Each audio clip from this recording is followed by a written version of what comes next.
Thompson's there, Billy in. A goal, Chris Billy, Huddersfield Town. The most famous goal of Chris Billy's life. Is this the moment for Lee Fowler? It is. Take your place in Division 2, Huddersfield Town. Ruby and Steve Simonson's boots now. He's missed. Steve Simonson clears the frame of the goal and collapses in a heap of tears. Huddersfield Town are promoted. Mustafa Schindler has a chance to write his name in Huddersfield Town legend. And he takes that chance!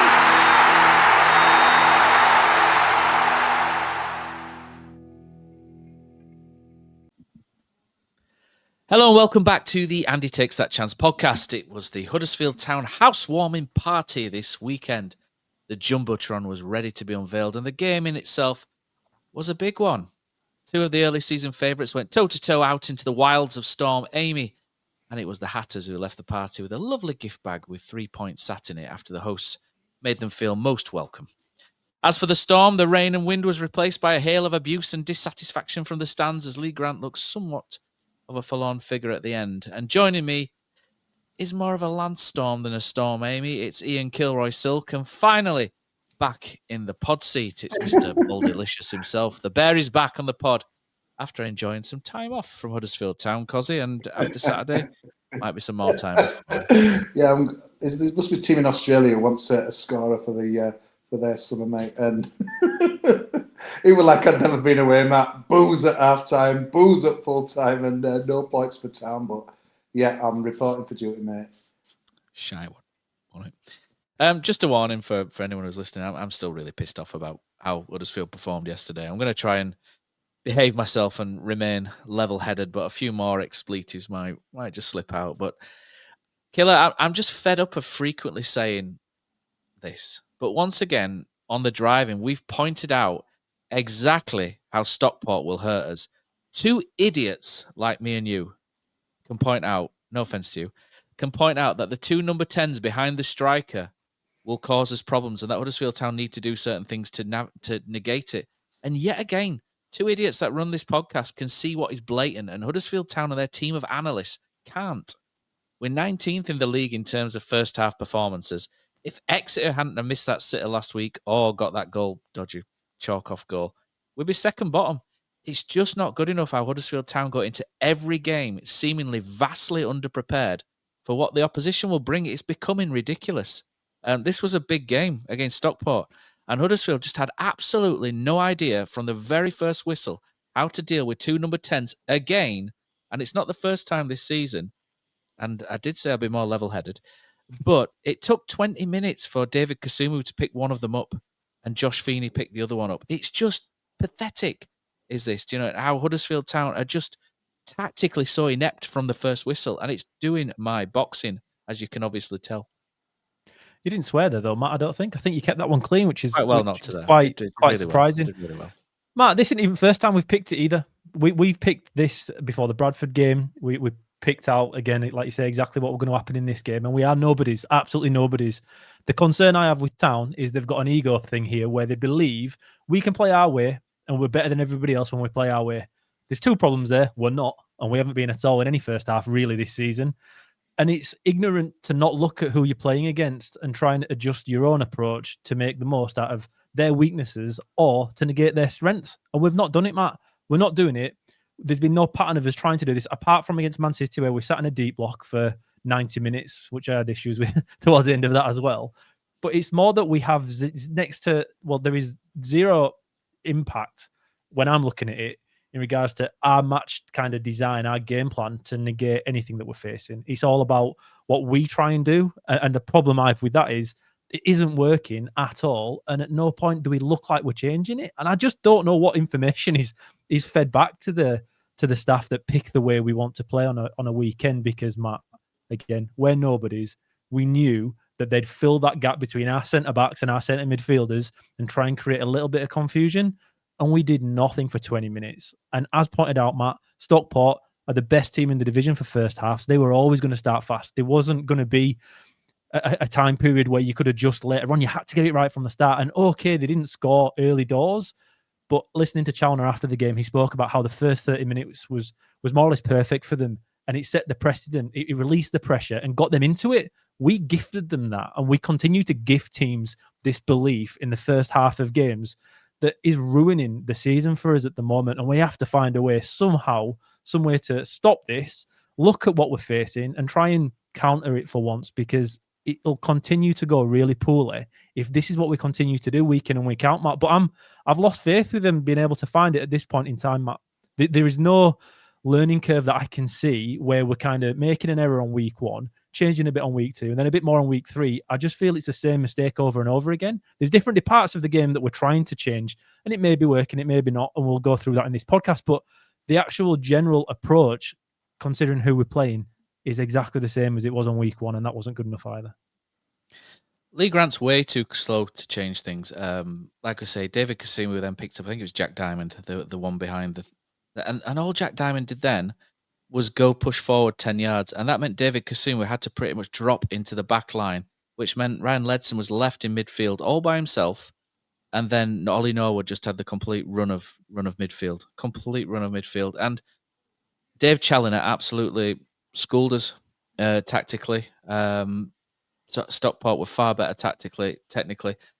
The first half, it was, I think Lee Nichols makes a save, Cozzy, which is good. I mean, I'm starting to calm down now. I've had my little strop and I'm on my way back down. So I've gone up and I'm coming back down. Killer looks like he's frozen. I don't know if he's still frothing. Your first time back in the stadium, mate. This Saturday, it's a Saturday game. Saturday, yeah, first Saturday back in.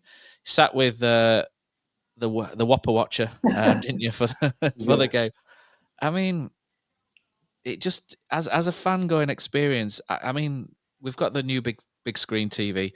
I'll be honest, I don't think 30% of the ground can see the TV from the sides. I think if you sit too high up, you just can't see most of it. But it looked pretty nice. Other than that, but the actual match going experience at the minute, it's just not that fun, is it? It's just all. It's bad, Matt. It's because I was just thinking, I've not obviously been to a Saturday game, and part of the build-up is the social bit, which you do enjoy. But I just walked out of there yesterday, mate, just thinking, I know we've lost and it's wet and we were just trash, but I'm just thinking there's got to be better things to do with Saturday than this and that. Yeah, it just felt like we were just 12 months. The clock's just been wound back. Nothing had changed really. Just how they. Obviously, I've kept an eye on most of the games and watched quite a lot of them as I've been doing my cricket. But the first half starts have been dire, mate. Absolutely dire. It's been chatted about on your pod and other pods for weeks now, and here we go again. They, I actually thought that the first, this is pushing it, but the first 10 minutes we want too bad. I thought, was it Wowes that had a shot that kind of looked like it was kind of deflected, and stuff, and who knows, probably keeper had saved it without the deflection as well. And then we were kind of getting into one or two areas, and I thought, okay, but honestly, they really took control early on, and it became pretty apparent that without Lee Nichols, we'd have gone down behind early. But he's just intent, Matt, as well, isn't it? It's like you just from the outside looking in, we've been sold this northern football like, and I just to me that is almost like saying we're going to see something different. Even the club's put it on their bio of the X, so that says it all. And obviously, Bradford used it as a good motivation to make us look at a set of mugs a few weeks ago and stuff. But to me, I thought Lee Grant were coming in to give us something different, and I thought we were just kind of back into Michael Duff's reign yesterday and that as well. It was so slow, so passive, so frustrating. I feel sorry for someone like Feeney really, because I saw him were getting affected by the kind of later on in the game where people get it forward, and there were no point crashing it forward in that wind and rain yesterday. And he did. He got kind of bullied by the crowd. Remember, it reminded me of Grabber at Luton when the crowd bullied him to do stuff that he didn't want to do and stuff like that as well. But there was no one to pass to, and he kept coming back and kept going out of play.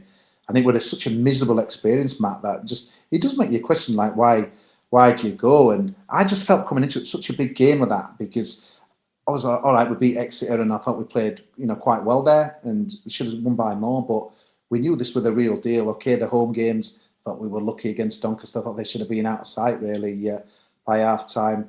The other ones, Burton were poor on it last time, but they beat Cardiff, so you're thinking okay. But I thought this was a genuine right. I want to see some evidence here that Huddersfield Town are different. Huddersfield Town have got what it takes. Yeah, all right, we are unbeaten at home in inverted commas, but this was a big test for us. I did a podcast with one of their guys in the week, and they were saying they were improving week on week. So I thought this is a big game. We need to match them. Certainly first half, and we didn't, mate. We let them have the initiative. And to be honest with you, I was begging for half time. We didn't get there. They scored, and it was awful, mate. It just felt like we're just nowhere further on. And the whole experience was miserable, and it got to a stage where people are getting on people's backs. And honestly, is that the end of the pod now? It should be, but I mean, there's two penalty calls in the first half. Feeney, it's hard to tell with Feeney, but everyone sort of held their breath when he put his leg out and the guy goes over and there's no, it's not on the highlights, is it? The replay, so I can't be bothered watching the full match back. But in the ground, I was sort of waiting for them to give the penalty, and he didn't on that one. But the actual penalty, I just feel really frustrated by, because number one, it's not a free kick to them in the first place. They put the ball forward, and Feeney, he doesn't really touch the guy, and he throws himself on the ground. It's not a free kick, but you've still got to deal with it. And then when the ball comes across, it's just stupid from Joe Lowe, and I think Joe Lowe's out of form at the minute, out of sorts. I don't think he's playing particularly well, and it's just a really stupid thing to do from. And it's just naive, really, to sort of pull someone's shirt.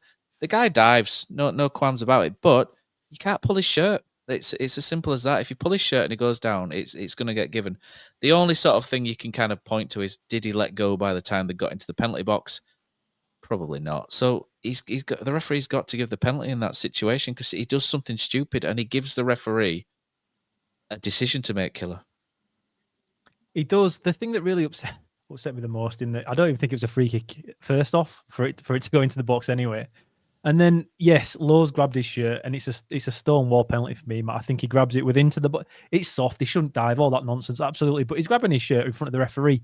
My issue with it was Onyango was also grabbing Joe Lowe's shirt while Joe Lowe's grabbing whoever's shirt he's got hold of. So there was so much shirt tugging going on. If you're looking at just at the incident with Lowe, that is a penalty. But then there should have been a free kick on him if you're using the same rules, and that was ignored. But to be fair, Matt, it was the least they deserved. They absolutely pumped us in that first half. We were awful. I do think the conditions were hard, and maybe if you watched it on a dodgy stream, you might not have understood it as well as when you were in the stadium. In that Nichols were trying to kick it out a couple of times down the middle, and it just lifted and lifted and lifted. It was very easy for Hills and the other centre backs for Stockport just to head it out. So then we tried to ping it wide, going long, and it drifted out over Castledine's head once on the left-hand side, and I think there was a mix between Harness and Sorensen on the right-hand side. It went out that side, so it's quite difficult to play out. But we'd nearly got through. Even though Stockport's system was so much better than anything we put out. One thing that really pissed me off, though, Matt, prior to the penalty issue, was the amount of times they kept dropping into the midfield between Ledson and Kasumu, and rather than passing the striker onto the midfielder, which is what I kind of grew up thinking, that's how you play. If you're a big, bulky centre-back, you don't get dragged into midfield, because that's not what you kind of get taken out of the game if that happens.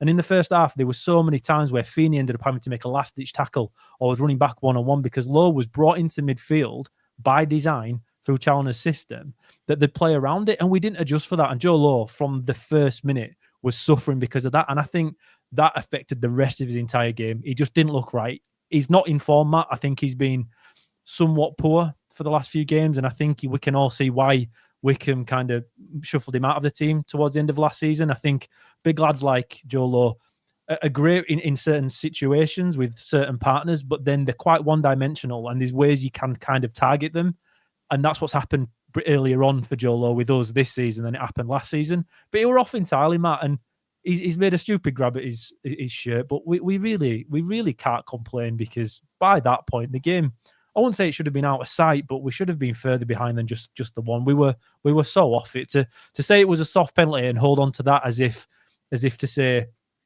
we nearly did exactly what we should have done, and then we'd have got to half time, and I think this discussion's a lot less frank and kind of papers over the cracks that we're seeing time and time again.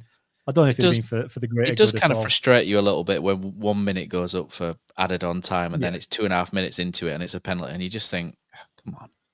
But again, it's just one of those things. It's a minimum of 1 minute, isn't it, that gets added on? But those are the rules. Don't you think, though, lads, that Challoner's been there for 8-9 seasons?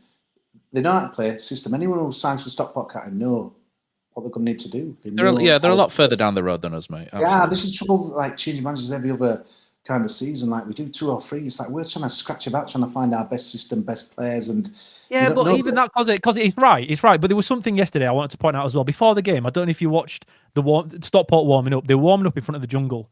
They had the strikers and the midfielders playing together, and they had a little game simulator, a game situation thing where they had 2 mannequins, and they were a coach pinging balls into Norwood's feet and Bailey's feet, and they were working with the strikers that were starting Anderson and Wootton. So they were just passing it one touch around, because that's what they were going to play in the game. And now this was a little exercise, and that was a tactic they'd try in the game that you could see that worked, especially in the second half when they were counter-attacking us. And that's something you can do on day one. I don't think you have to be at a club for 8 or 9 years to be able to work on things before games that you're trying to do in the game. But with Town, for whatever reason, it seems so disjointed. What Challoner can do, he's been there a lot longer and is a much more experienced coach. But those little things that make the biggest difference, I don't think it's unrealistic to want that earlier than we're getting it. And when you're watching the way Stockport started the game, another thing they did beforehand, the last thing they do to warm up was in front of their own fans. They went over to the away fans and they did a little kind of, we have after half time that little cone and run, cone and go, where there's a guy in a green shirt clapping us when we're getting ready for the second half. They did that in front of the away fans. And if you noticed, it lifted their atmosphere and they started chanting 6-7 minutes before kickoff. And it continued for quite a while. Just little things like that, getting everybody on side. These little wins. We used to do that under David Wagner. Yeah, well, it felt to me as not a neutral, but in the stand, a little bit jealous, thinking, why don't we have that togetherness? And I know that does take time, but there's little things we can do that we can do now, but we're still not doing it. Stockport looked head and shoulders above us in organisation. They looked like, to me, they'd beaten us before we'd even kicked off. And I think that's something that we haven't felt at many points this year, but Stockport are the first proper team we've faced. And I just felt like we were found wanting in every department, every single department. Good evening to all our Bradford viewers out there. The menu, mate. Town at 18% likely to be leading at halftime is a statistic that I've seen over the weekend. It's not great. Town's first half went about as well as the new halftime game, which seemed to get abandoned fairly quickly. I felt sorry for them with the wind and trying to set that up, and then just in the end they just thought, "Fuck it," just backed it up, didn't they? Man. And I was just the it just wasn't the day for that, was it? It's speakers weren't working in the Kilnabank. The tellies weren't working in the Kilnabank. It was, oh man, it was just one of those days, wasn't it, mate? But players weren't working on the pitch. It's just all over the place, wasn't it? Yeah. Jeez. Yeah, so honestly, I was sat there at halftime and I could see Killer usually comes over for a chat at halftime and Killer couldn't be bothered. He was sat there in his orange coat, just sulking. And I just sat there and I just think, and genuinely, I was sat there. And usually a lot of things that go through your head are kind of knee-jerk after base, but I was just sat there thinking, I can't be bothered with this anymore. I just genuinely can't be bothered with it anymore. I still care. Obviously, I still care, but I sat there going, Bolton's on a Thursday night. I'm not going to go. I'm going to stay at home and watch it at home. And I can't be asked travelling over I know Leeds isn't too far, but I just can't be bothered coming over to watch, to basically be told that everything is amazing at the football club and then to watch that. And there's just such a disconnect in what we're being told and what we're watching. People aren't stupid. You know what I mean? People aren't stupid. The one thing I expected when I took my seat in the second half is when the players ran out, a couple of their players stripped off, ready to come on. And they won. I couldn't believe it. I know this has happened quite a bit, but I so expected Lyndon Gooch to be on there. And I didn't. Even Adalovich or something. But just like, I'm just thinking, come on, let's change it. It does something different because it just... But obviously, it did my head in second half, and I lost it second half. I'm usually quite calm watching the game, but I honestly, I was losing it slowly. And what really pissed me off in that second half was, and first half, mostly because, and this isn't really just at Ruskin, but he's the guy that's closest to me in that second half. And the amount of time that, Stockport went down to 10 men. we never like playing against 10 men. We must be one of the only clubs in the world that is worse against 10 men than 11. It's just phenomenally ridiculous. The guy goes off, and it is 2 yellow cards. It's just one of those things. But what really pissed me off is Stockport are down to 10 men. There was a period of 10 minutes where they were struggling to readjust, really struggling to readjust and struggling to work themselves out.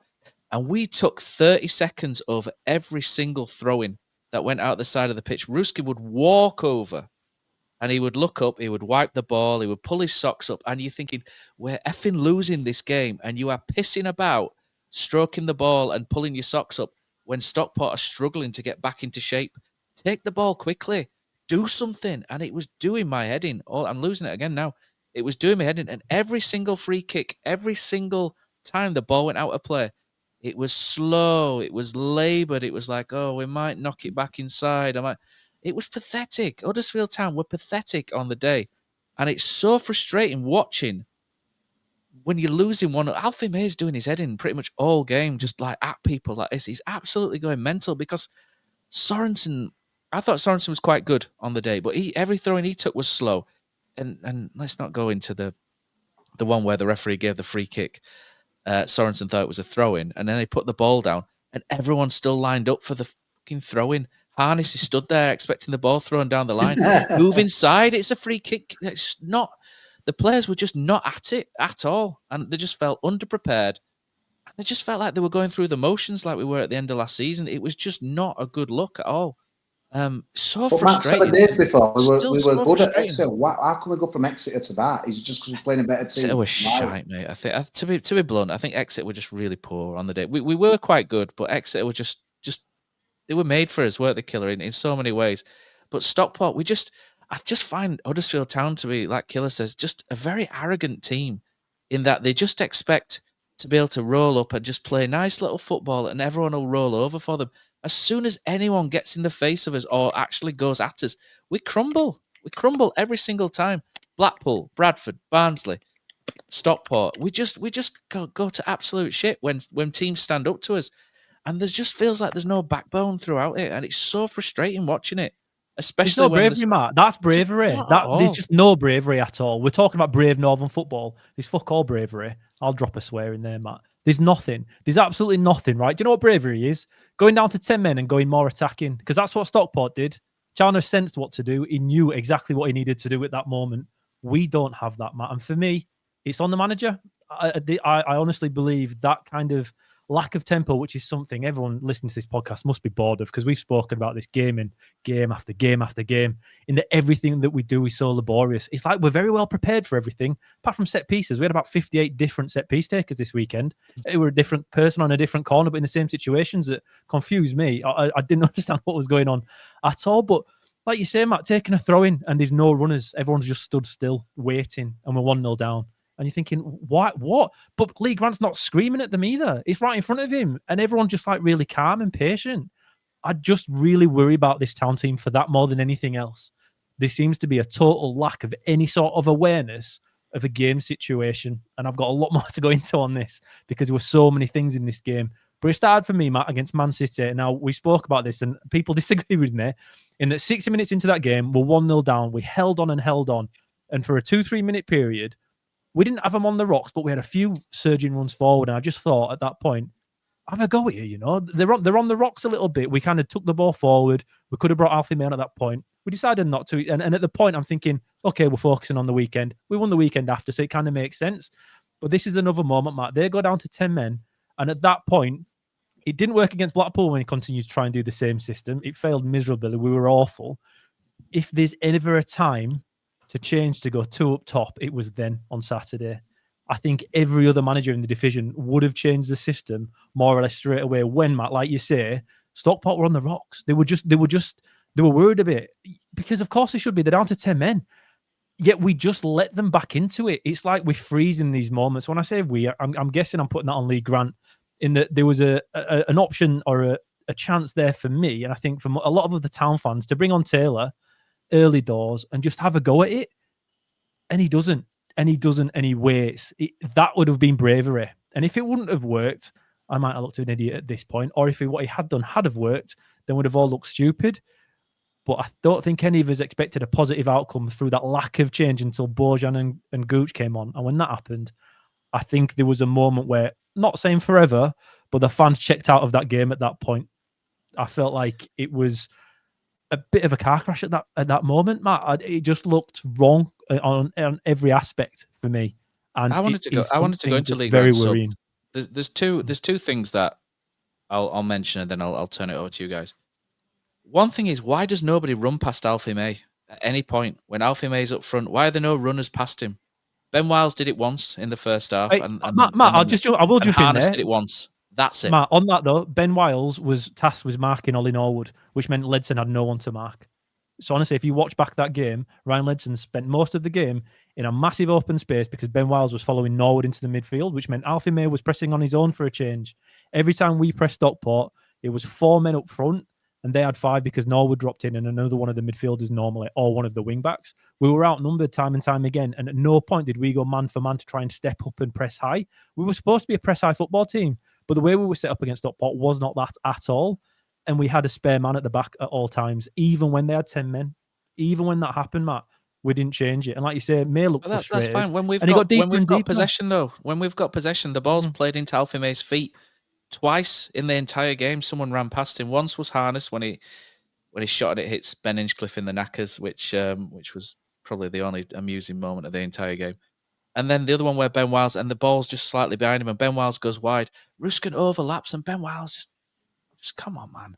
Just delaying, and just bad selections. But I mean, it's not all down to him. But it was so frustrating how we play in front of the opposition. We don't play behind them, and that was really frustrating. We never look to play behind them. Everything's in front of them, and it's just so easy to defend against because you just drop into shape and then let them play in front of us because we don't hurt teams. And it was so frustrating. And so were Grant's substitutions. And he goes on about nervousness playing in front of the crowd. I mean, nervousness in the previous 15 games as well, is it? Because every start is poor. Every single start is poor. So I don't buy that for a start at all. I don't buy nervousness at all. Because, I'll be honest, there's no one there. You know what I mean? It's not like there's 20,000 rabid fans screaming at you.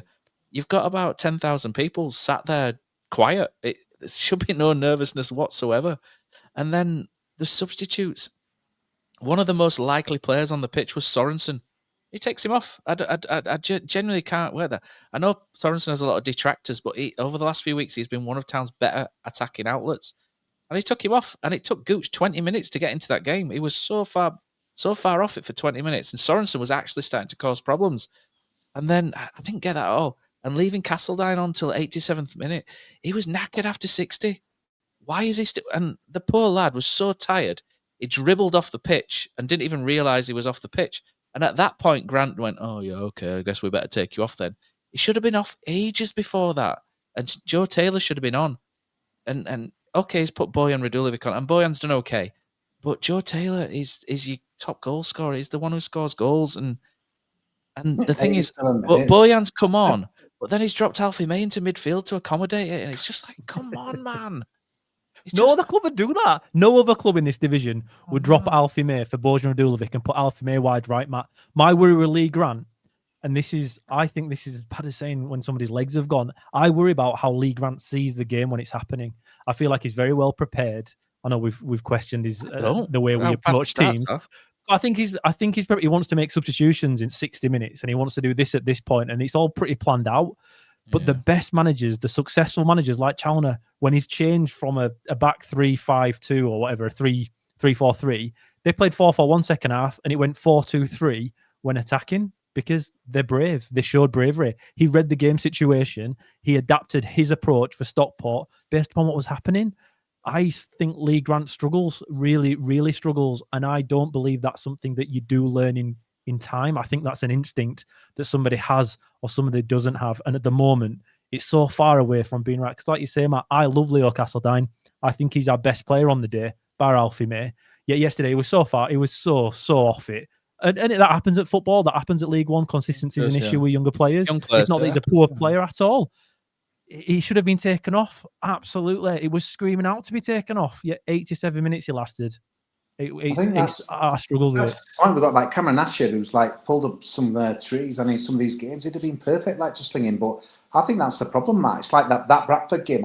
Good job I went on that pod. I probably got banned for life, like for some of the stuff I'd have said. But you know what? If you chuck kitchen sink at everything and we lose 5-3 or whatever, then no one's asked, Matt. And even yesterday, if we chuck everything at them and we go down with guns, that's what we were kind of sold when we got Lee Grant. I think everyone thought it was going to be a Kieran McKenna, but I don't know if anyone saw that Ipswich game today. But I get it, like different players and budgets and stuff. But Jesus Christ, I thought we were going to. Yeah, maybe we will, but I just you could always say that like a Warnock team would throw everything at it, and it just showed, Matt, when we scored. It's like then we kind of were like, come on, people coming back out of this entrances and stuff, that sitting down again, and I think there were another 2 minutes and stuff, and then I don't think we had a chance, but it was kind of flashing by the box. I was, come on, and I was like, Jesus Christ, that's like 2 minutes of play. It took 91 minutes to show any form of urgency, and that's why I'm so annoyed. They were worried all of a sudden, Stockport, but too late, man. Yeah, why can't you do that from the very start? It's just so frustrating. I mean, their second goal, there's a foul. There's such a blatant foul on Joe Lowe in the build-up to it. It's ridiculous how the referee's not giving this. It's a two-handed push in the back. The ball breaks. Gooch makes a shocking error, really. I suppose that's when you come on as sub, isn't it? You're sort of fresh on the field and not to the pace of the game, so maybe we can cut him some slack. Feeney kind of makes a small mistake as well, doesn't it? And then Joe Lowe it's like that Virgil van Dijk meme that's going around at the minute where the guy's running backwards down the street. And Joe... It reminds me of that mannequin killer on about with Stockport at the start of the game. It was almost like you put him there. Someone said on Twitter, someone said on Twitter, it was like watching somebody play Soccer Aid, and I thought that was the best explanation of how he defended. The thing that got me with it, Cam Ashier scores those kind of goals, right? That's what he can do for us. But when he does it, he's only got Ruskin on the outside, and that kind of sells his defender that he's got to make a decision. All he had to do was show on his left foot. Stop the action there, Gigo. A, does he bend in that corner? B, does he straight? It's just unbelievable. He sells him without even doing a trick, and Joe Lowe goes. I just don't understand what's going through his head. Jude Bellingham liked it on his Instagram, so it must have been good, mate. Jude Bellingham liked it on ITV's Instagram, so he must have. Good finish, to be fair to him. Good finish. It hurts. But to be fair, Matt, even when it went in, I just thought, oh my God, I didn't think we were getting back into it. So when it went in, it was just like, okay, but that's it. Yeah. The thing is, though, we're against 10 men, and we're not even throwing the kitchen sink out, and we got done 3 or 4 times on the counter. How do you get done 3 or 4 times on the counter when you're not even attacking? It's just honestly that game has just left me completely perplexed. And to be fair, Ruskin made a number of good sort of late tackles. But he also lost his man 3 or 4 times as well. And that's why I've only given him a 6 in the player ratings, because he was very up and down. I do prefer him a lot more at left back, though. He's certainly not a winger, but as an overlapping left back, he's decent, but he never really got a chance to overlap. And we struggled massively with that, with Onyanga on the right wing in the first half. We had 2 players on that flank, and one of them was just in so much space consistently. And we were just such a mess in this game. Taylor feels, Matt, though, just being slung on 87 minutes again. It almost like last season, it were like we were getting this quite a bit, weren't we? And they were getting frustrated, didn't we? After the games, it looked like we were going to get sent off. But I just thought, he's getting some goals this year, and okay, it's not exactly shown like everything, but then he's frustrated. It doesn't work. To be honest, Joe Taylor just doesn't work hard enough when he's on the field. I think he came on for 5 minutes, and the first thing he did was actually work quite hard and get a good crossing. And it was the first time someone had got behind their defence for about 40 minutes. Yeah. But a lot of the times he kind of ambles around and he doesn't make a lot of runs until the ball's sort of put on a plate for him. And I think that just winds Lee Grant up a little bit in that he doesn't work particularly hard. But the thing is, when you're not pressing from the front anyway, what do you want him to do? It's just such a muddled approach at the minute. But Matt, don't you think though that Bojan, as much as you get mocked, and Pozzo mentioned to us in our group chat when he like his celebrations. I think Bojan gets too much stick, to be honest. Yeah, Matt, is something here. I just thought I saw Matty Pearson. We were in a pub before the game. Bizarrely, Doncaster and Burton were on, and Matty Pearson does what Matty Pearson does. But it's like that. I just like that area when he just coming in. He tacked it. He was a great goal, mate. Great header. And I just thought, but to be fair, it's a great header. I mean, the celebration's a bit over the top for losing 2-1 in the last minute, but I get it. He's But I it was think he's something been through a different. We're tough almost time. like Stockport thinking, "Oh God, we've got an aerial threat to defend here," where they've never Yeah, had. For like he half almost the scored game. against Burton with a header as well, which got cleared off the line. He's Yeah. I think Bojan's finally starting to improve a little bit. His We hold up missed the play is trick though fairly by good. not having a. Well, I suppose Dion Charles was supposed to be that man, wasn't he? But just something a bit No. different than Charles. Then Definitely wasn't kind that of- man. No, But he does add something different. I'm trying. And the thing is, some of us before the windows shut said that we needed a more of an aerial striker, and it's ended up we're having to play. Well, it's ended up being Bojan at the minute that we're throwing on in games because we need a bigger body up there. And the thing is, though, when you play someone big, Bojan's not a strong striker, so the ball's not particularly going to come flying off at all different angles. But when you play someone big and you're starting to go a little bit more direct, like we did, you put someone close to him. You don't drop your striker to right wing. You actually put your striker as close to the big man as possible for when things break and for when things get knocked down. And it just perplexed me that entire game, and the reluctance to change with the game is just left me feeling a little bit. Alfie May was absolutely fuming with the situation, wasn't it? Did you see the reaction after the second goal from Alfie May? He was going apeshit at Jolo. Well, the first thing that happened was Ledson went over to Gooch, so that was about to kick off. However, before that kicked off, we had Jolo taking a bit of a battering from Alfie May, who, to be fair to Alfie May initially, was kind of bollocking everybody. He was looking at everybody, being very frantic with his hands, having a proper go at everyone. Jolo took it, and then obviously didn't want to take it anymore. And I think if Ryan Ledson doesn't get in the way of the pair of them, probably a they'd have scrap. got very, Probably very a Mark close. Ward, Tom Cowan situation, Cozzy. It felt like that. I was on the phone to honestly, Lucy called me and I went, right, great. So I said, I'll be on me. I'll come now. And then just as I'm saying, I'm like, hang on, I'm going to have to go because I think there's going to be a fight. And Lucy's like, what? In the stand? I'm like, no, on the pitch. Hang on, I'll call you back. So I had to put the phone down while it all kicked off. But Alfie May was so frothy, but that still wasn't as bad as after going 2-1 behind and Bojan celebrated with a nice heart emoji before actually getting back to the halfway line, which to the side of me, I've never seen Town before get back into a game somewhat. And most Town fans be more fucked off with Bojan celebrating than actually celebrating the goal themselves. Everyone, fuck off Bojan, because he's going to celebrate in the corner. To be fair to him, he was only there for a second or two, but he does not resonate well with Town fans, unfortunately, does Radulovic. So even if he does do well on the field, I think he's going to have a fight there because he's just one of those characters that Town fans just won't take to because he's not because he's big and he's not physical. That's why they won't take to him. It's just they won't. But then we get back to the halfway line, and then Alfie May is talking to Grant, and you can see exactly what he's saying. He's asking him to send a centre back up. He was pointing at one of the centre backs, giving the old arm movement to Lee Grant, and now I'm putting 2 and 2 together here, I guess, and I might be getting it wrong, but I'm pretty sure Alfie May was asking for a change of system to send a big guy up top. Put Alfie May up front. That bit. We didn't do him out. We've still got 2 centre backs. We got a corner with 5 seconds left. Yeah, we did Nichols. And Lee Nichols asked if he could go up. No. Why not? We're losing 2-1. The more bodies up there, the better. When we're about 9 from there. Honestly, we were sold this Northern football front foot, aggressive, attacking thing, but we've become so risk averse so quickly. Even when losing, we're not throwing the keeper up. We don't want to lose 3-1. It's not what we were sold, and that's why so many people are pissed off at the minute because we've been told one thing and we've been told how great something is, but we can see with our own eyes it's not what they're saying, and it's so frustrating. And this podcast is probably a little bit frothier than your average podcast, isn't it? With the bareback, but you bring out the froth, Cozzy. I think the Bradford game's done so much damage mentally. And things and no, I don't know. I think the Bradford and Barnsley game. I think the Bradford game on the back of the Barnsley game was the first honeymoon over for Lee Grant. Yeah.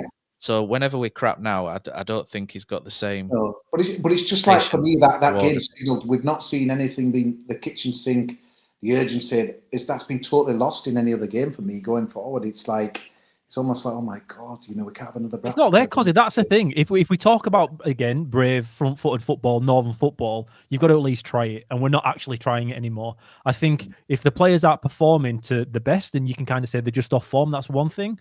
But for me, the decisions we're making and how we're even trying to be set up and play isn't what we were sold. And that's not come from the fans, has it? That's not an expectation that we all went out and demanded it. He said it on that interview.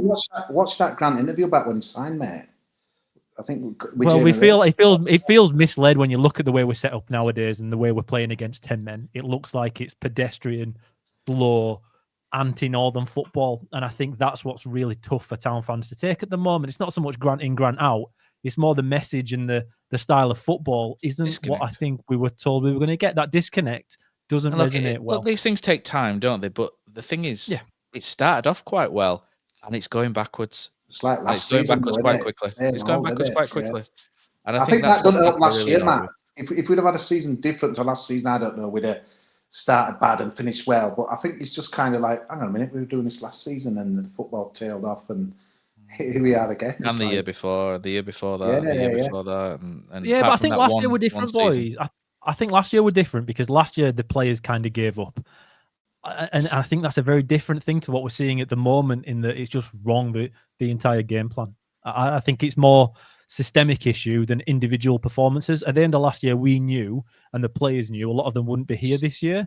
We don't have that issue now. There's very few players that won't be here next year unless we choose not to and try and move them on. They're going to have quite a similar squad next year than what we have now. It's a different issue entirely for me.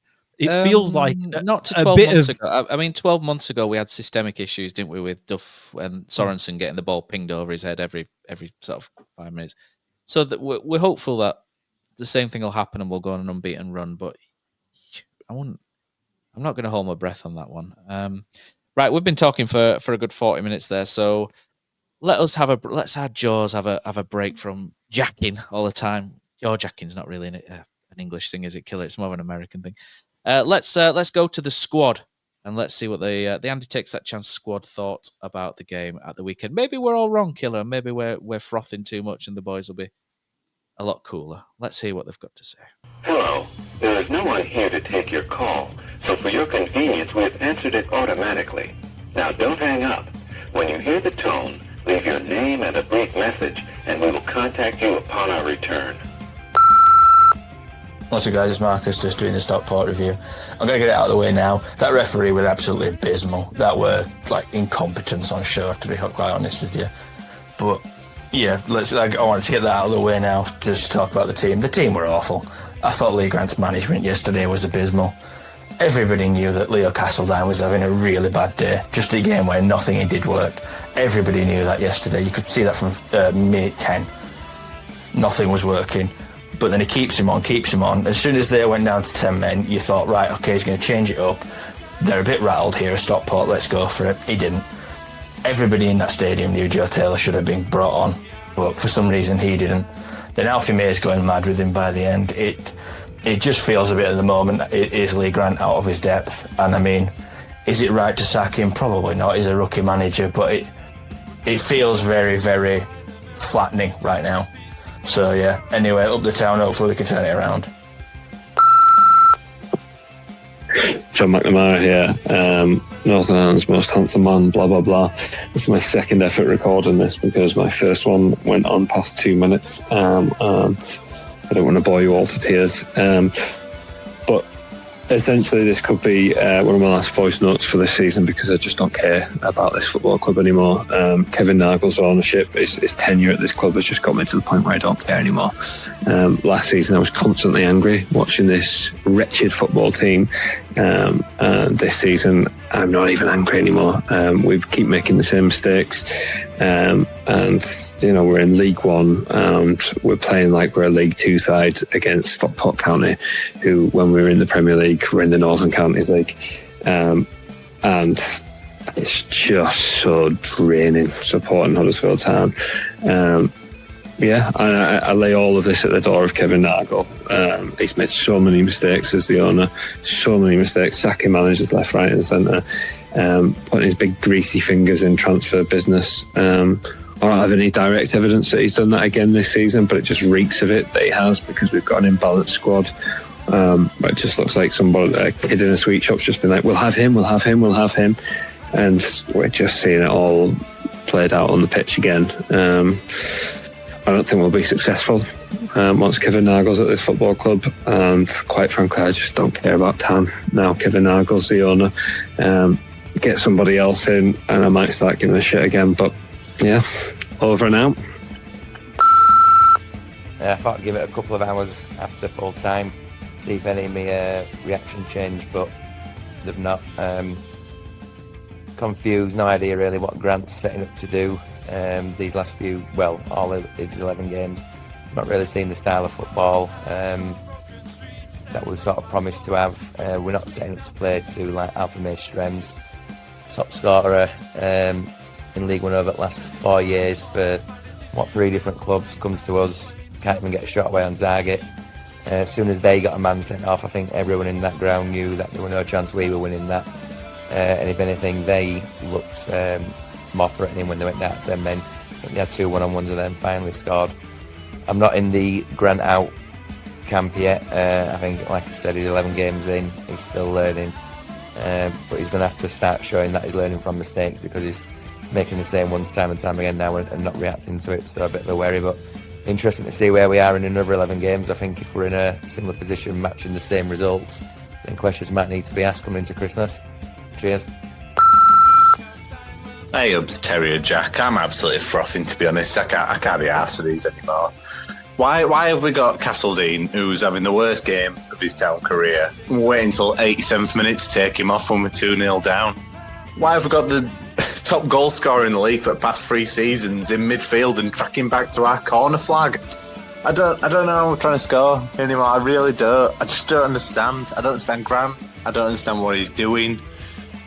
I don't understand anything. I don't understand why Lass is trying to take a throw-in for a bloody free kick we got for offside. I don't know what's going on anymore. I don't think the players do. I think Grant's just on, he's on borrowed time at this point, because he lost the fans today.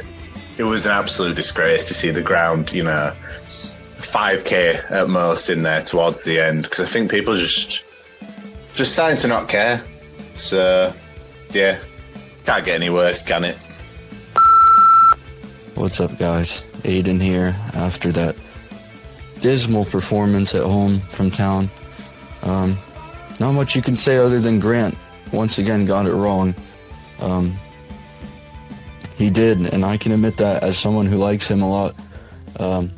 But I won't be having that Grant needs to be out, that we need to sack Grant.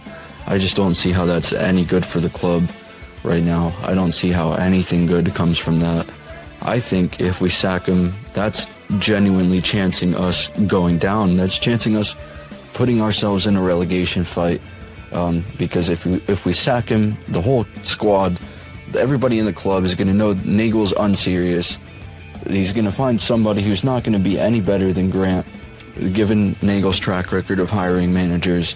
And it's just going to be the same stupid cycle over and over again. And it never is going to get broken because we never give anybody any time. The mailbox is full and cannot accept any messages at this time. Goodbye. Not just us then. That's absolutely brilliant, Matt. I loved it. It's cheered me up. That is outstanding. Every single one of them were just amazing. I love the mailbox. Do you know what? I love the mailbox because I want people to send messages as close to the final whistle as possible, because that's where you get the proper emotion and the proper opinions come out and the feelings. I don't like it when like dickheads like me need a day to sort of stew on things.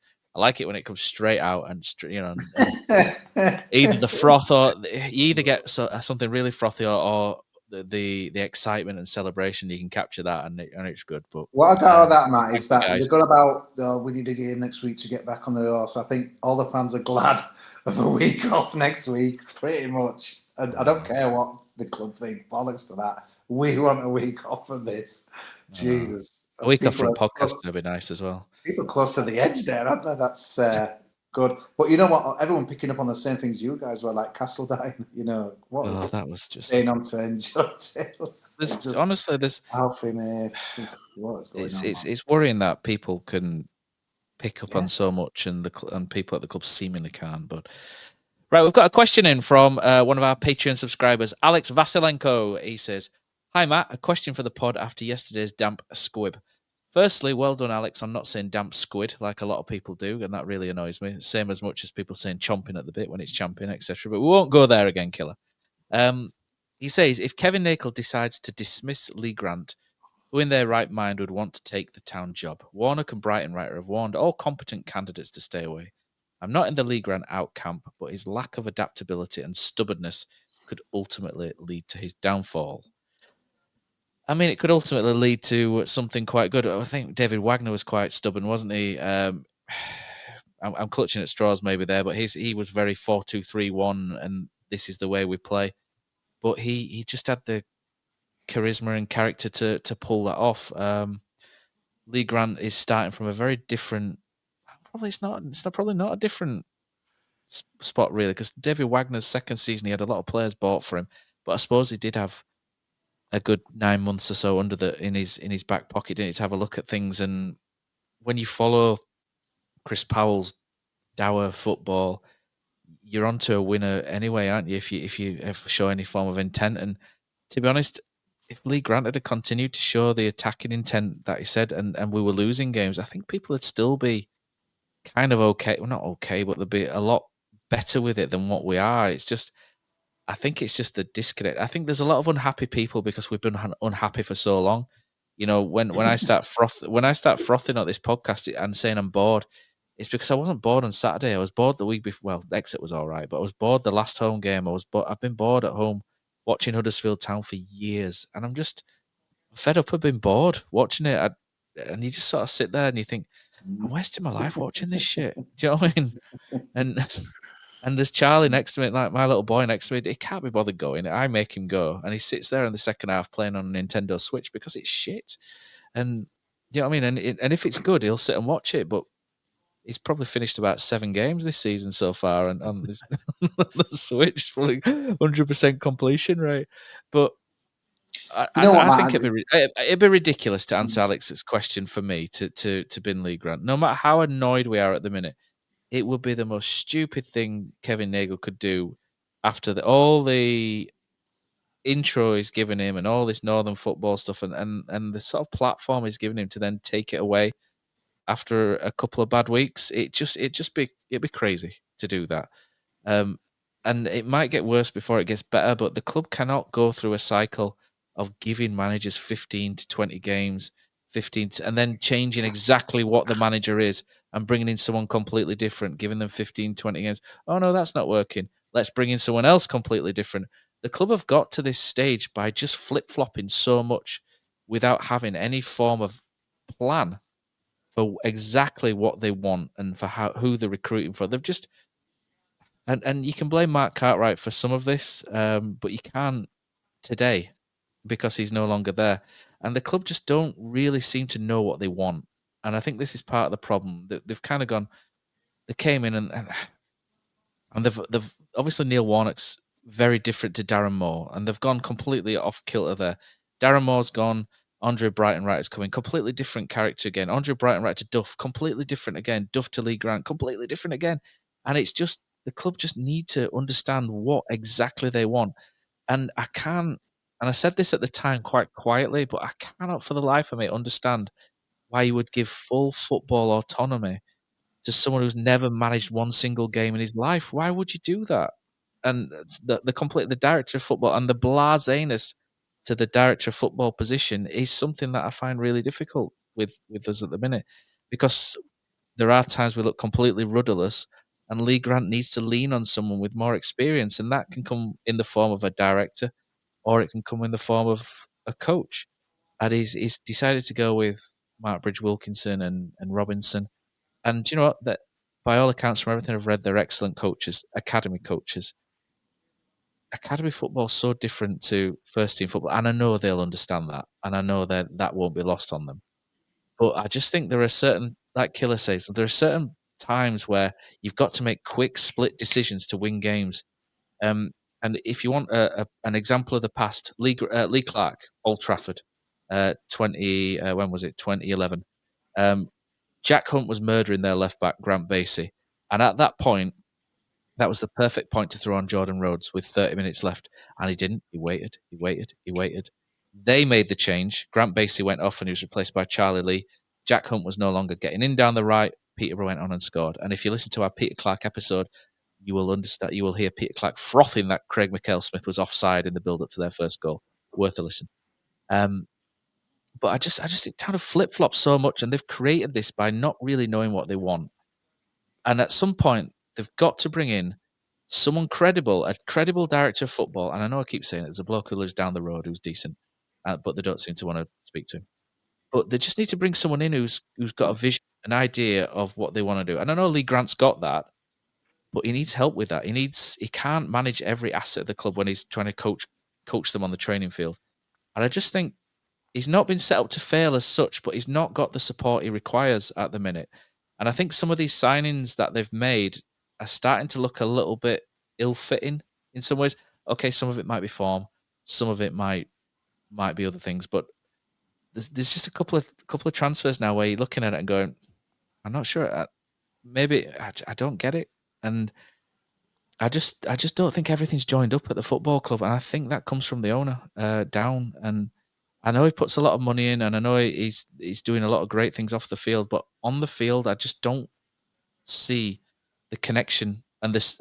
And to quote Lee, to go Lee Grant speak, I don't see the synergy between everything fitting together at the minute, and I just think we're lacking experience either on the board in terms of a technical director or a director of football, or a coach somewhere or something.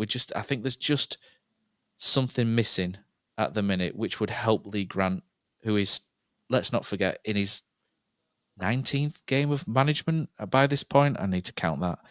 And I think to sack him now would be completely unfair on him. And I think it would be completely unfair on everything that we've done since the summer. I think it'd be stupid, to be honest. I think this is something that they've got to see through to a certain point. And, when you do try to create something, there are speed bumps to get over. There are difficult periods. You can't just throw the towel in at the first sign of struggle. But Lee Grant himself has got to show signs of adaptability. Otherwise, he's going to struggle to keep his job. And I think there are little things there, Killer, we have picked up on in the last few weeks where he has altered certain things. He's altered the fullback. And so I don't think he's averse to change per se, maybe too much at once. But he's got to try and get back to what plan A was at the start of being that front-footed team, because at the minute it's gone too risk averse and it feels like we're scared of doing the things that we set out to do, and he's just got to get that back. But it's going to take time, and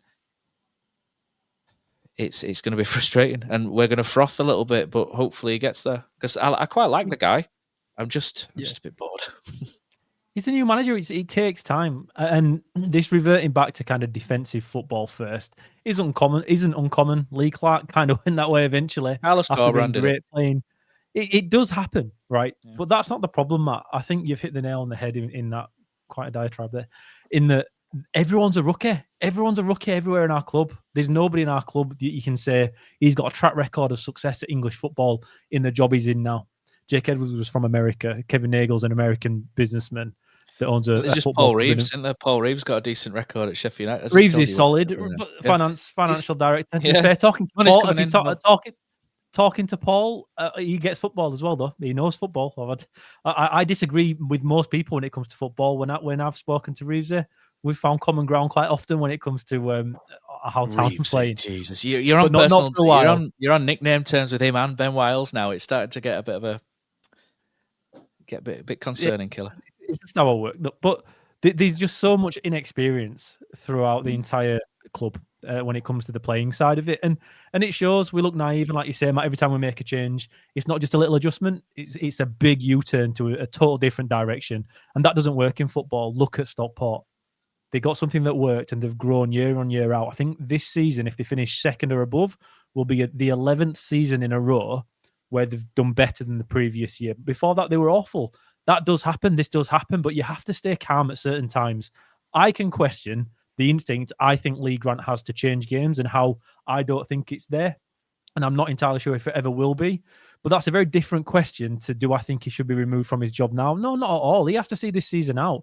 I think Lee Grant, considering how the recruitment went this summer, has to see this full season, regardless of if we're skirting with missing out on the playoffs. That's fine. If it's a relegation battle, it's a different thing, because you can make a late change to find a little boost from somewhere, and we're so far away from that. That's not a problem at this point at all. You have to give him a year to see if we can grow into something a bit better than we are now, because at the moment it is really, really dire. I understand the question from Alex. Me and you would take it, Matt, though, just as a quick aside, if we needed to look after the club for a little while. No, I'm not Yeah, taking all it. right. We'll do it free. We'll do it for free, Matt. Yeah, we'll do a good 6 weeks if necessary. But they still I won't want struggle the to find payoff, mate. Never mind free. I want the payoff.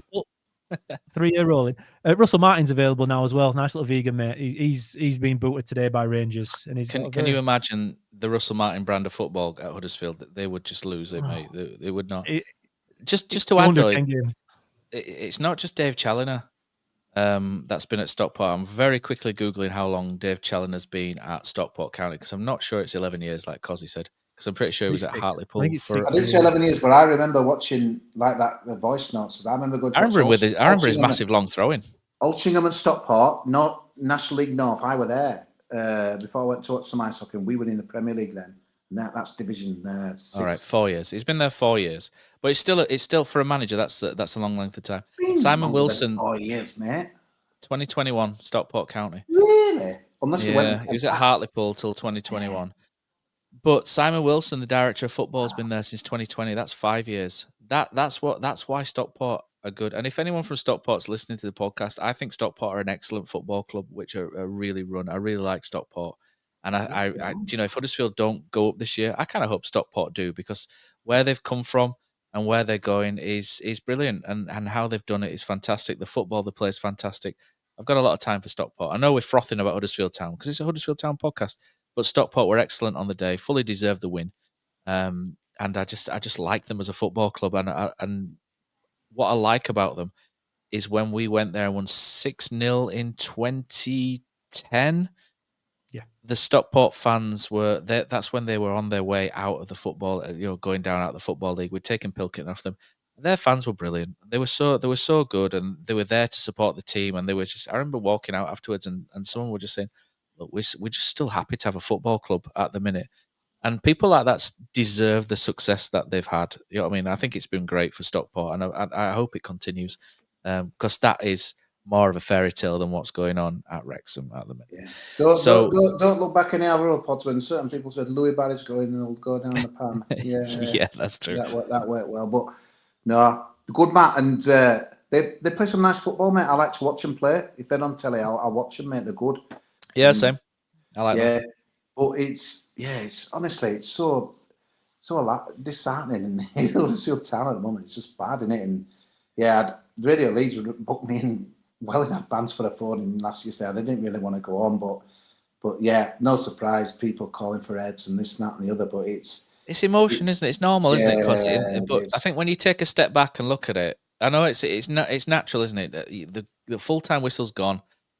I think some of the abuse that I saw towards Lee Grant was a little bit unfair. In all honesty, there's booing and there's just being unhappy, and that's fine. You can do that, but to sort of like swear and call him names and stuff, I don't think it's right. Modern day I don't think that's right for anyone. Russell Martin got boxed in today by loads of ultras, so they couldn't get into his car. He had to get in. I mean, I had to say to Matt Glennon yesterday, it's like it's just black and white now, isn't it? It's like people not bothered about this here and now, isn't it? And I think we've discussed most of tonight. It's just how it's happening rather than the results, to be honest, because I think everyone's under no illusions that top two seems a million miles away at the moment.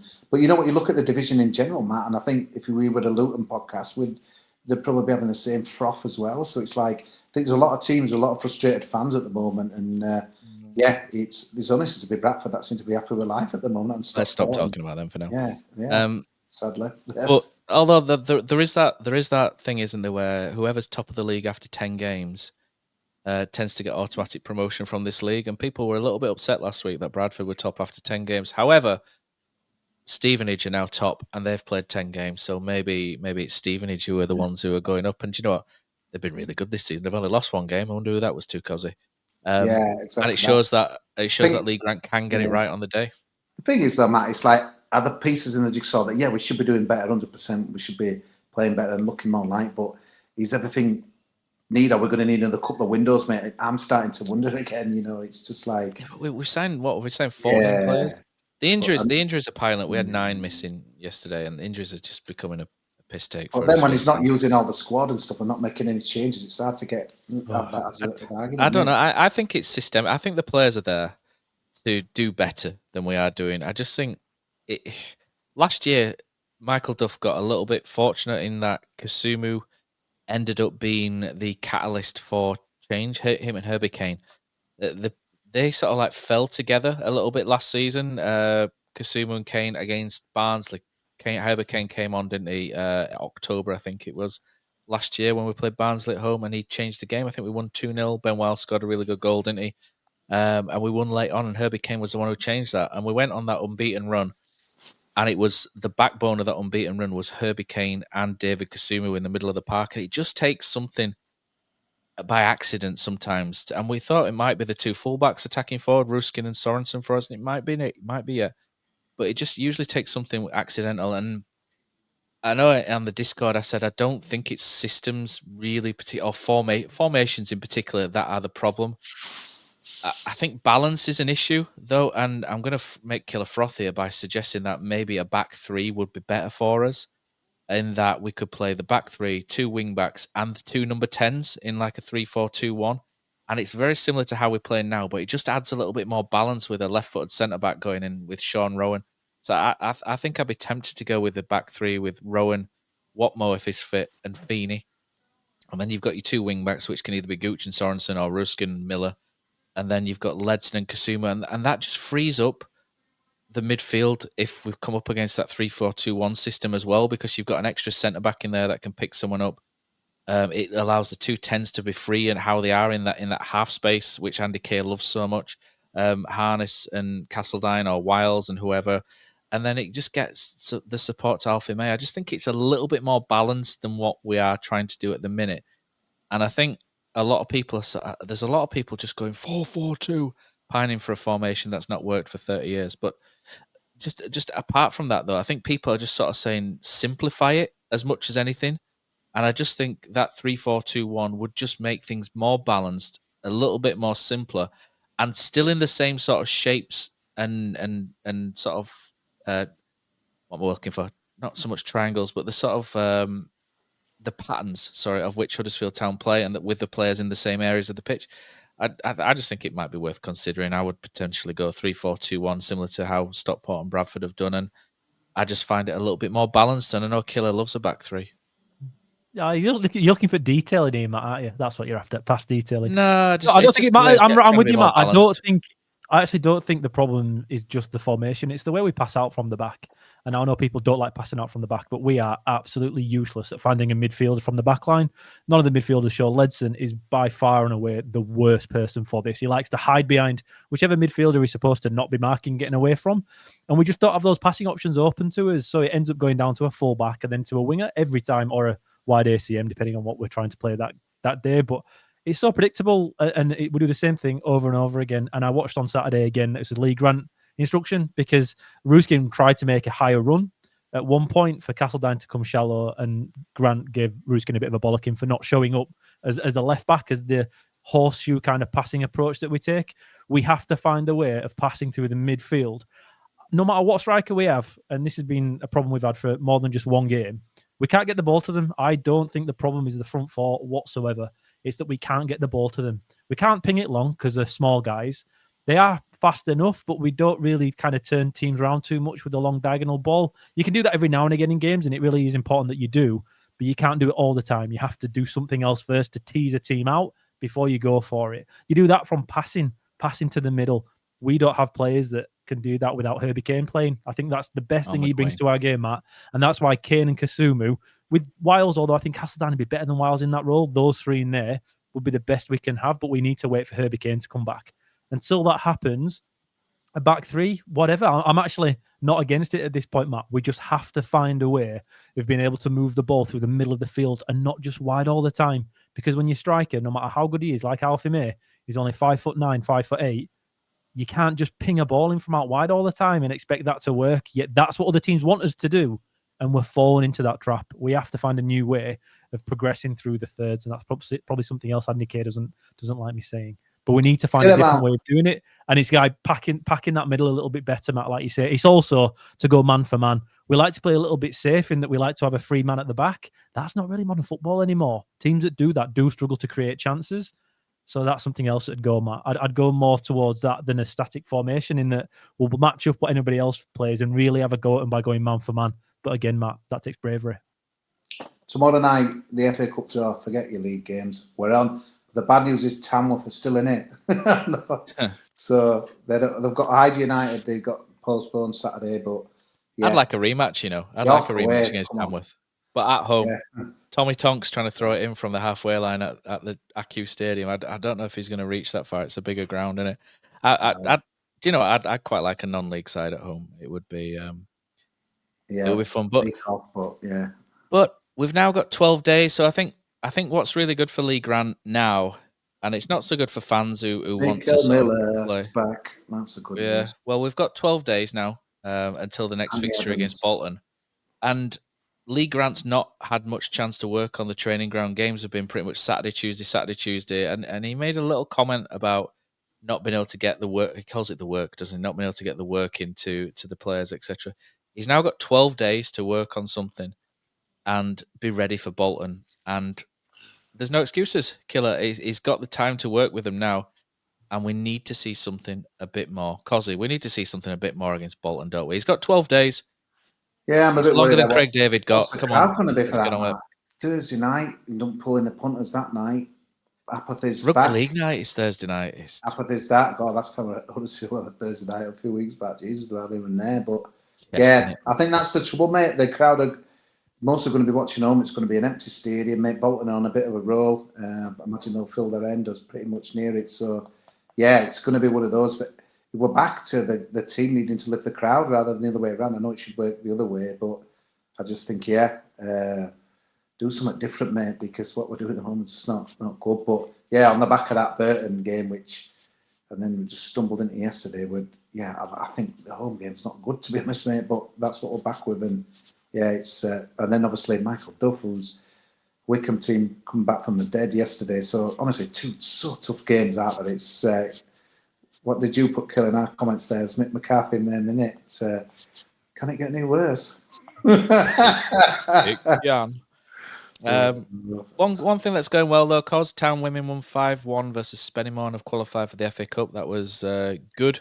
Yeah, today. and then you say there's no game next week. They'll be slaughtering me for saying that. But yeah, they're playing Leeds, the women, next Sunday. So hopefully we can get a few down there and people can see what it's about and that as well. So we haven't got a game, men's team next week. So that'll be good. But yeah, apparently it's chatting to Beth, who was in her goals, but there's a bit of a flu where a few people are ill, so hopefully get them back for Leeds next week. But yeah, doing well, Matt. The second, but behind the fantastically named Cheadle Town Stingers, who were really good last year, and that's why they've lost to them. But they had a kind of weakened team out in that as well. So, but they're just winning games. So yeah, Leeds will be good. I think they'll win the league, mate. I think Town women will win the league this year. I've got a good feeling about them. I've got a good feeling about them, and that as well. But what a day for kind of doing a bit of PR and signing autographs outside and stuff. The weather were horrendous, mate. There were people, when I got there, they were like, just people, that bit where the ticket offices, it were like we've got to Wembley, everyone was just stood there. I thought, God, the big queues, people just there. And then you've got that DJ. I don't know if anyone saw that thing I couldn't believe it this morning watching Sky Sports Germany. And I like to see what's going on because Schalke were playing. And then all of a sudden, like, hang on a minute, that's Huddersfield Town there.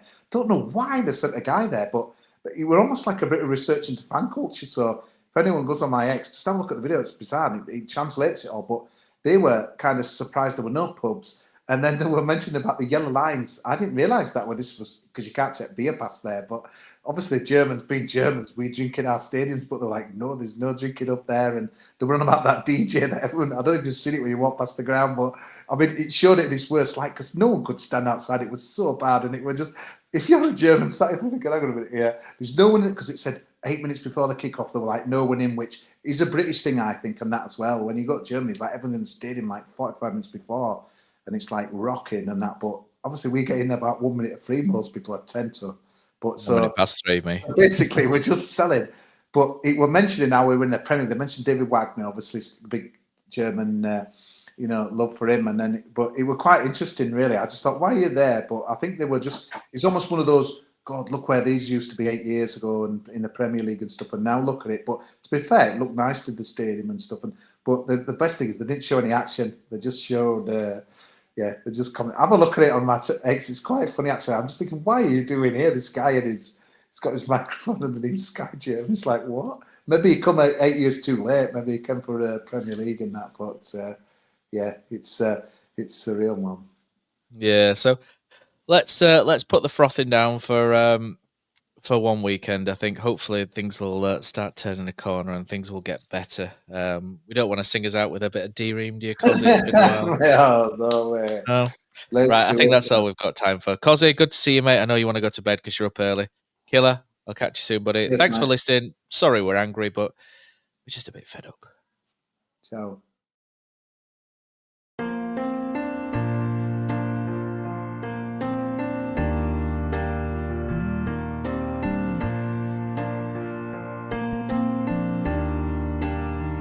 I was there, 2017.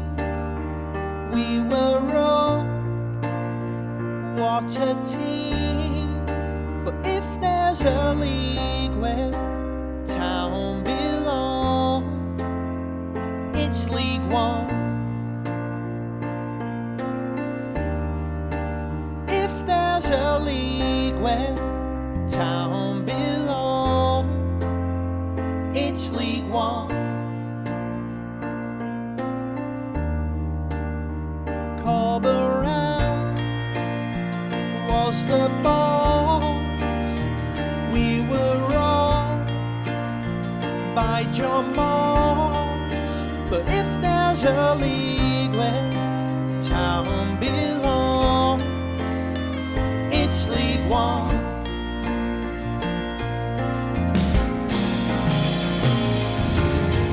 When I noticed all my funds were low, it was time for Dean Hall to go back to the card factory. But I got some lovely words to say, and new owners from the USA. You'll be so high, you'll be flying underneath. We had bags on the mall, showed no fight. But if there's a league where Town belong, it's League One.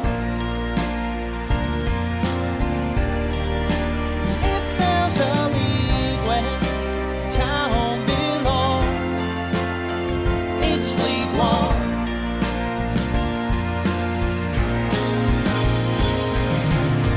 When we play the games we're gonna play, all the happy clappers love to say we'll be alright.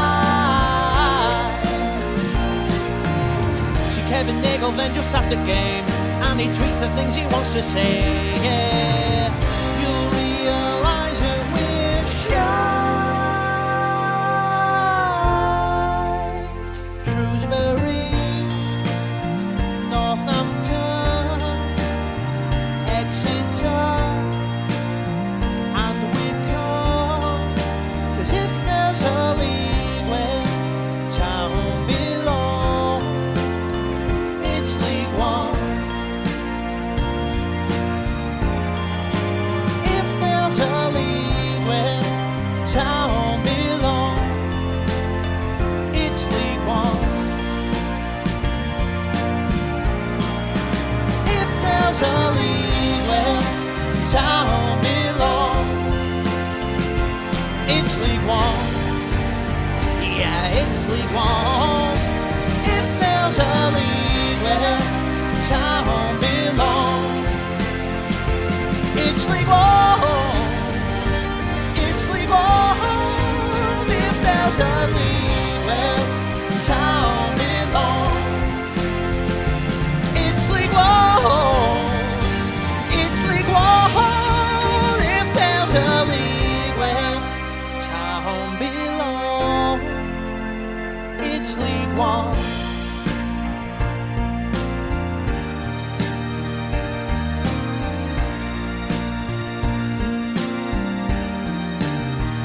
Yeah, it's League One.